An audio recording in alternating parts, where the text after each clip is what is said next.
Hi, I'm Joe Mimran. Welcome back to the Export Impact Podcast, an ongoing conversation with Canadians who are dreaming big, taking risks, and making a global impact. I'm joined today by Jake Karls, the founder of Canadian snack producer Midday Squares. Jake's flagship product is what he calls a functional chocolate bar. It can fuel your body with nutrition at the same time as it satisfies your sweet tooth. I think that sounds pretty good, and the market seems to agree with me. 5 years ago, Jake's company was making 80 bars a day. Now they're making between 60 and 90,000 a day. It's really a heck of a success story. How did they do it? And what's next for Midday Squares as they get ready to take on the world? Let's find out together. I'd like to begin today's episode by acknowledging that we're recording from my office in Toronto, which is on the traditional unceded territory of many nations, including the Mississaugas of the Credit, the Anishinaabe, the Chippewa, the Haudenosaunee, and the Wendat peoples, and is now home to many diverse First Nations, Inuit, and Métis people. We value taking this moment to deepen the appreciation of our Indigenous communities wherever we are, and to remind ourselves of our shared debt to Canada's First Peoples. Welcome, Jake. So great to have you on today's podcast. We're all very excited to hear Midday Square's story. It's an amazing story. And I got to know you personally when you came to visit me in my office. I think it was about 6 months ago. I was really fascinated by your energy level and the fact that you're doing something so unique in the marketplace. And it's certainly showing in terms of the numbers. But before we get to the business, I want to know just a little bit about you personally and your background and how you first got started in business and what were some of your early entrepreneurial experiences. Yeah, Joe, I appreciate it. We had a blast when I came to see you. You're an inspirational character, and I was pumped that I got the opportunity to hang with you. But for me, my whole journey was zigzag, actually. When I was in high school, I was a class clown. I was the one that was always pranking the professor, throwing the water balloons, getting into trouble, actually being authentically myself, to be honest with you. And I was having the time of my life, but I was getting really bad grades. I was failing miserably. And my parents were called into the principal's office in grade 11. They said, your son's actually not going to graduate. He's going to be the only one in the grade not to go forward to CEGEP because we live in Quebec. And he's going to have to stay back and do grade 11. And that moment, I made that decision myself and said, I don't want to be the black sheep of this group. I don't want to be the one that's staying behind when everyone else is actually moving forward. And I decided to change who I was. And I started to take my academics seriously, studied business, went to Marianopolis, did very well, then went to Western University to study to be an actuary. And again, I tried to show to everybody that I was like, in quotations, academically smart. And 3 years in, I was sitting on my couch, couldn't get a job in investment banking because I was studying to be an actuary, tried for every investment bank. And I was watching actually Shark Tank. And I was watching this individual on screen pitch his dream to these 5 sharks or whatever it was. And he had 2 mortgages on his house. He was broke. He had 3 kids and he looked so free and happy. Yet I was sitting on my parents' couch with no job, in school, no responsibilities. And in that moment, I decided that entrepreneurship was what I needed to try. So I went out and I launched my first business instead of getting a job. And what it was a fitness company, outdoor boot camps. And what I learned in that business was I made a lot of capital in terms of cash because I was really good at being loud, high energy, enthusiasm, like we discussed earlier. And I basically used Snapchat to grow it. I did free boot camps across the neighborhood where I grew up in. And then I bought a bunch of equipment to put outside. And in the summertime, people love being outside. So I trained people from 6 a.m. every day till 9 p.m. every single day. And I did that for 3 years straight. I had a very healthy business, let's call it. But I lost my passion after the 3rd year and I decided to close the business out of just like pure passion. And I decided to launch a second business, which was college parties across campuses across Canada. And then I would try to sell them clothing to make the money on the parties because I wanted them to have fun at the parties and then know the brand and then try to sell them clothing. Like I'd print on like items like this. And that business did not work out. I ended up losing like $80,000+. But the brand was hot. The noise was hot. The community was vibrant. So I realized that my skill set was actually building brands, not operating businesses. And that's when my sister, my brother-in-law approached me and they're like, hey, we got a chocolate bar idea. We need you to be the brand builder and the third partner. Do you want to join? And it was perfect timing. And that's when I joined. So 25 years old, I joined the Midday Squares as the third partner. And we're 4.5 years later today and still in business, which has been a ride. Well, it's been an amazing ride. And it's interesting that you knew right away that you wanted to be an entrepreneur. I think a lot of people say they want to be entrepreneurs, but it takes a certain character and a certain individual to actually be an entrepreneur, because there is a certain amount of risk involved in being an entrepreneur. I'm sorry that you had such a bad experience in the apparel industry, but if you think your industry is tough, the apparel industry is even tougher. I know. But yeah, I think you've got the right spirit for it. And I love the story of seeing an entrepreneur. And that's what I learned when I was on Dragon's Den, was I saw people who had real passion for what they were doing. And I think passion is at the heart of it. And that's what I get from you. So when you were first launching the business, what did you do to raise capital? So my first two businesses, I didn't raise any money. I used my own personal money. Midday Squares, the three of us used everything we had in our bank accounts. So my sister, my brother-in-law, and I, my partners, we each put $150,000 in to get product market fit. So that took us about a year in that we could use that capital to show that we could sell chocolate bars. We had $1 million runway. We decided to raise some money. And here's why it worked out well for us, is because we decided to build out loud. Our marketing approach was to show everything on social media. So that means on LinkedIn, on Instagram, on TikTok. Actually, TikTok wasn't existent at the time, at least in Canada. And we use those platforms to show customers, potential investors, potential retailers who we were and what we do and the hard work that we put into the business and the true authenticity of who we are as individuals. And what that did was it actually attracted investors to reach out and be like, hey, what is this company? You guys are doing something different. Your product's tasty. I could buy your product. I could try it. But now your storytelling is really like authentic. You're showing the whole behind the curtain of the business. And that's what happened. Boulder Food Group out in Colorado reached out to us and they said, hey, we love your product. We tried it. You got a really cool brand. The story is capturing. Can we come visit you in Montreal? And I couldn't believe it. And basically how they did that was they wrote a handwritten letter and sent a massive box with all their portfolio branded products and said, do you mind if we come visit you guys? And immediately we were so excited that they came in and they became our first investor, and they continued to invest in us over time. But I think the secret was we had product market fit. So I think that's table stakes. But I think the second thing is that we built out loud. So we were able to get the attention of the investor before even reaching out to the investor. And I think that allowed us to have a little bit of a playing field more than other brands did. Yeah. And I think it's more pull than push, even though you were pushing very hard.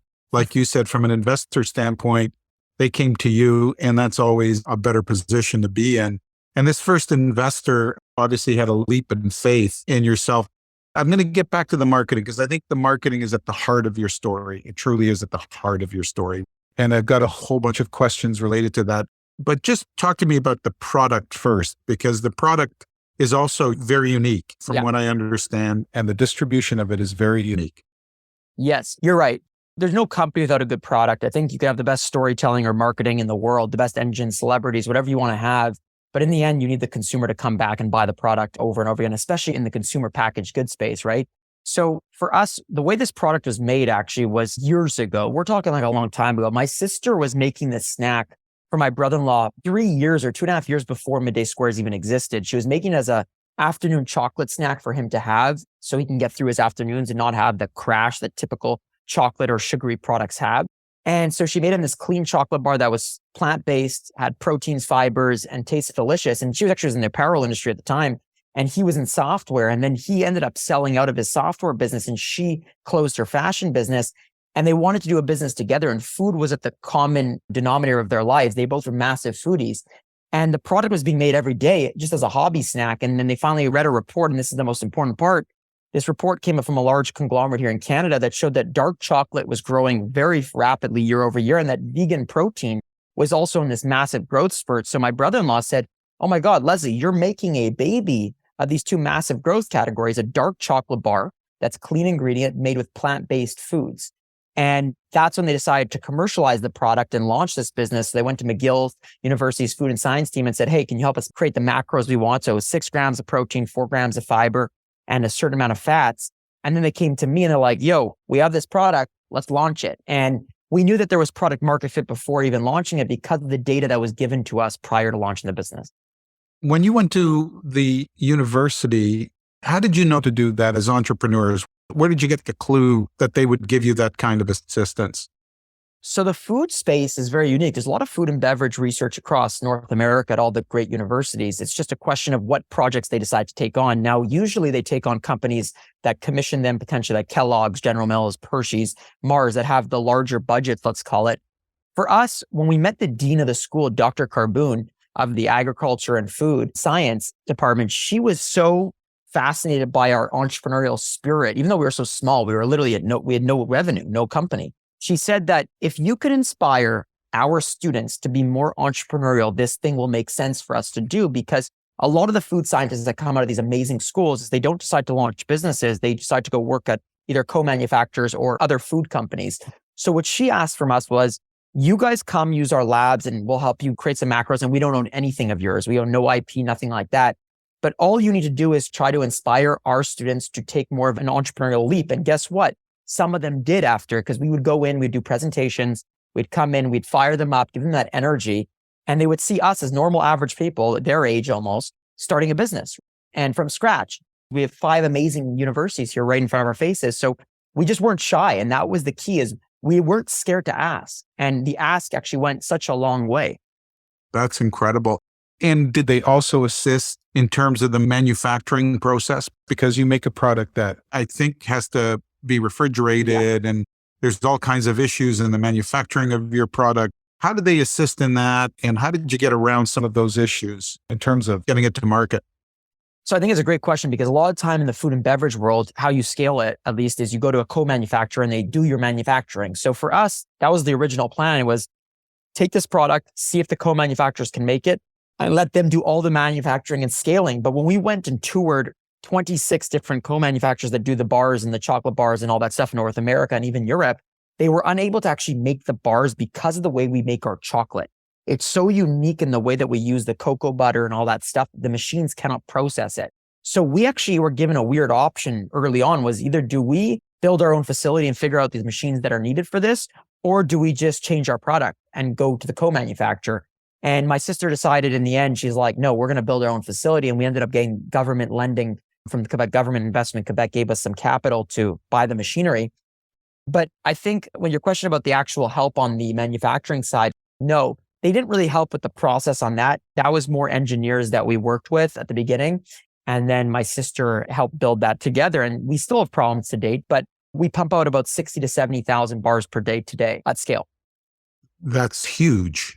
You're talking about close to 500,000 a week. And that is amazing. And to scale that way is pretty amazing. But also the fact that you decided that you're going to leap into your own manufacturing. Most people will want to co-manufacture or use somebody else's expertise to do it. You guys decide to do it on your own. It's quite incredible. We've learned so much that it's going to be so much more optimized for our margin, that we're actually grateful to own our manufacturing, because you can control the innovation and keep an innovation rather than just make Me Too products in what the food world is full of, unfortunately. Because again, the manufacturing capabilities to date are just co-manufacturers. They have specific machines for specific type of product. You can't just play around and try new things, because they'd have to buy whole new lines for that. And you're creating a bit of a moat in terms of the competitors, because when you are co-manufacturing, it does open it up to other people coming in and say, wanting to do something similar. When they see you winning market share, they can do something similar. Now, you also distribute this in the refrigerated sections within stores, and that is also unique for a bar such as yours. So tell me what the hurdles were in convincing the buyers to put it there. And can you get the same traction? Obviously, because you're doing the volume. Is it easier to get space? Is it harder to get space? So refrigeration at first was a way for us to differentiate ourselves from the 1,000 other bars, 10,000 other bar companies that are out there. So it was like an empty space, where in the US, it was already developed. There was a company called Perfect Bar that did a phenomenal job building a brand. I think they do over $200 million in that set alone, just with their products. So they're a phenomenal brand that we took inspiration from in terms of the refrigerated set. They built it all in the US. In Canada, there was no one in the set, zero. So we decided to take that on and do what Perfect Bar did technically 15, 17 years ago and build out that set. It has been the hardest part of our business, because convincing buyers from the produce section to put our product in there where the cut up fruit are is like, why would they put a chocolate bar there? It's a very hard psychological thing for them to understand. So usually what they do is they just put us next to eggs and milk. And that is the wrong section of the store because that actually affects the consumer shopping habits tremendously because we are a grab and go impulse purchase that you buy because it's a chocolate snack, not because it's a listed item like your eggs and your milk. So we've had to convince buyers to date in Canada and spend so much energy, time, research to get them to remove our product from the dairy section, which is the eggs and milk, and put it into the produce section and convince produce to say, hey, let's take a chance on us, even though we're the only product in that set. So I think that's been a big challenge for us. And once you're placed in a certain section in the grocery retail, it's very hard to get out of that section because if your revenue's okay, they don't want to give you up and each department's in competition. So if their department's happy with your revenue, they're not going to give it to the other department, even if it's not the best revenue, right? You say it's an easy launch in the United States. That leads us to the export section here, which is really what this podcast is all about. And you say it's easy. I've never heard anybody talk about exporting as easy. So perhaps you can fill me in on how that came about. And really, when did you start to export? Did you find any hurdles along the way? What were the challenges? How much of your business now as a percentage is US versus Canada? So we started the US about a year and 7 months ago, and it's currently over 50% of our business. I think it's like 52, 53%. The hardest part about the export is the freight, the refrigeration of freight. It's very costly. And D2C business as well is very costly to ship to California, Texas, Florida. It costs a lot of dollars to get it there, which makes us wonder, do we build another plant now in the US down the line to deal with the logistical aspect of that or have 3PL set up there? But in the meantime, why the US was actually easier in the sense of business for us was because we didn't have to do the groundwork on the ground at every retailer to build out that set. So there was already a knowledgeable set and the consumers were already familiar of going to this set to buy these types of products. So we just inserted into there and basically we didn't have to spend so much on education and marketing. We just let it ride and it ended up working in our favor. And then slowly we started to add a lot more marketing efforts and stuff like that. And now the brand's getting bigger and bigger in the US. But for us, like I said, Canada is a long way to go for us still in terms of business, but the US is where we're focused now. So the export is the focus. How are you penetrating from a marketing standpoint in the US? There's so much competition for eyeballs in the United States. You're now 4 years into it. TikTok is now so much bigger than it was back then. Is your brand of marketing or your style of marketing, which was so unique when you first started, is it still holding up and is as unique in the US market? Yes. So we still do the similar style marketing. We don't really change that much of it. And it's working because it hits on the entrepreneurship hustle, American dream, work hard and go through hardships and exciting moments and sharing that authentic experience. But I think what we're doing differently is we invest in good influencers in the US to actually promote our retailers and to promote where we are. And what we did is we found influencers that were truly influential to their base. And what that meant was a lot of them had bases of people that were interested in products like ours. So when they discussed our product, it was an amazing discovery for them. And then they found out that it's available at Target. They're like, oh, wow, it's 2 kilometers away or it's a mile away. I can go get it. So that's the strategy we did to supplement our marketing. And then what would happen is with the ads that we were paying for, sending them out, it was very storytelling driven, not sale driven. So it was like we got them hooked into the story of Midday Squares rather than the product. And they slowly start going down a rabbit hole. And the next thing you know, they're following us on TikTok. You know, our TikToks are going viral at 1 million views plus per video. We had, I think, 10 of those or 11 of those. And that just drove US sales up. So it was just this like tsunami that came all at once. Now we consistently look at influencers telling our own story. And down the line, we look to do a docuseries actually on like a Netflix or an HBO that I'm talking about at scale, not yet. We hope to call it maybe the road to 100 million and, you know, what it looks like to build a chocolate company. And that would be the secondary style of marketing. Again, it all comes back to content. I'm interested in these views, 1 million views. Were you part of those? I was definitely in them. The idea is my sister came up with her media team, came up with a lot of them, but I had to act or be myself in them. And it's pretty whack when you see a video go to 15 million views when in Canada, we have 37 million people or something. And then next thing you know, you see the numbers from Target 2 weeks later, they've jumped like a tremendous amount. You're like, wow, that's crazy that the correlation can actually happen that quickly. Again, it costs us like $1,000 to make these videos, not even. So you can just imagine the return on investment on that. Yeah, for sure. $1,000 to get that viewership is something that many marketers envy. And I find super interesting as well. And it keeps coming back to everything you've done is in that vein of really bootstrapping. And yet you were able to build a huge manufacturing facility, which is not a simple bootstrap process. How did you get the funding for that? Who helped you out? Talk to me a little more about your idea of opening your own manufacturing facility in the US. So it was a loan from Investment Quebec, and that was a great program that's in Quebec that gives debt at, in my opinion, inexpensive cost to manufacturing. And they obviously had certain criteria, which was not easy to get to. But once you passed $1 million in sales, it really helped, and certain traction that they could see. But they basically put the down payments down for the machinery. That allowed us to pay for the machine, so we didn't have to use growth equity or venture money, which no venture actually wanted to really touch investing in a manufacturing plant, especially at $1 million in revenue. So what we had to do was find that, and they were a little slow, but we ended up getting the capital, and thank Investment Quebec for helping us. And we're going to continue to work with them because it's a great program to get some debt and not dilute yourself even more. Yeah, I would think so, because you said it's very expensive to ship the product into the United States because you're using refrigerated trucks. And you want to make sure that the quality is maintained. But if your margins are getting squeezed in the US, you're going to have to eventually make that leap, I would think. It's just scary in the sense of we could do it in Montreal and set up 3PLs in the US and still hit the margin profile. It's just a question of, will the Quebec government continue to support? How much support will they give? If so, can we get more Quebec dollars behind the business? And if so, we'll keep it here. But again, with political stuff, you have to look at all the landscapes, right? So that's going to be an interesting play to see where that could keep manufacturing here in Canada as well for us. How much time do you spend on raising capital versus marketing? I always say to people, we're always campaigning, but we're not actually raising money. For example, I'm heading to New York tomorrow, and I'm meeting with some investors, but we're not actually raising capital right now. So we take the content, it's fun, you get to see the story, we build a friendship with people, and that friendship ends up usually turning into something serious down the line, whether it stays as a friendship or it just goes into business. But that is how we've built our investor relationships, is simply showing up to cities, meeting in person without any ask.